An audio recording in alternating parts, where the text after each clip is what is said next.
எல்லாம் கடுமையாக உழைச்சிக்கிட்டு இருக்கோம்.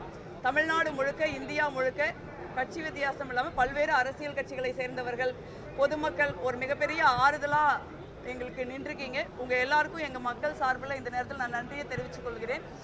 அதனால் அந்த துயரத்தை அனுபவிச்சு தான் நாங்கள் கடக்க முடியும்.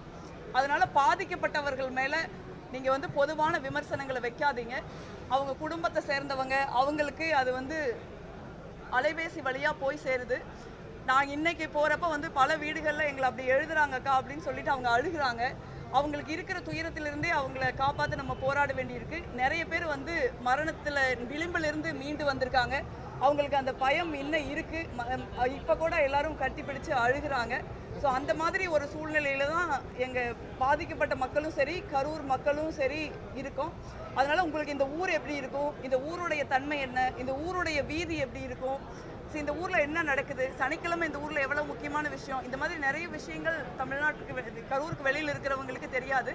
அதனால் மக்கள் பாதிக்கப்பட்டிருக்காங்க. உங்களுடைய அன்பும் உங்களுடைய அக்கறையும் எங்களால் புரிஞ்சுக்க முடியுது. அதுக்கு நாங்கள் மனமார்ந்த நன்றியை தெரிவித்துக் கொள்கிறோம்.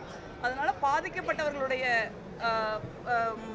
மனது புண்படுற மாதிரி யாரும் எழுத வேண்டாம்னு சொல்லி நான் அன்போடு கேட்டுக்கிறேன். அதே போல் அரசியல் கட்சிகள் எல்லாருக்கும் நான் சொல்கிறது இங்கே அரசியல் பண்ணுறதுக்கான இடம் இது வல்ல, நேரம் இது வல்ல. நாங்கள் கடுமையாக பாதிக்கப்பட்டிருக்கோம்.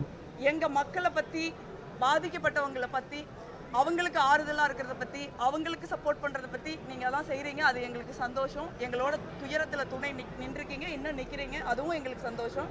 ஆனால் தயவு செஞ்சு எங்களுடைய துயரத்தின் மீது, எங்களுடைய இழப்பு மீது, எங்களோட வலி வேதனை கண்ணீர் மீது யாரும் அரசியல் பண்ண வேண்டாம்னு நான் ரொம்ப அன்போட வேண்டி கேட்டுக்கிறேன். ஏன்னா இன்னும் நாங்கள் போக வேண்டிய தூரம் நிறையா இருக்குது. நாங்கள் கிட்டத்தட்ட வருடங்கள் கூட ஆகலாம் சில பேருக்கு அதிலிருந்து மீண்டு வர்றதுக்கு. ஒரு சின்ன ஊர், நாங்கள் எல்லாருமே துயரத்தில் இருக்கோம். அதை நீங்கள் தயவு செஞ்சு புரிஞ்சுக்கணும்னு நான் எங்களுடைய மக்கள் சார்பாக கேட்டுக்கொள்கிறேன்.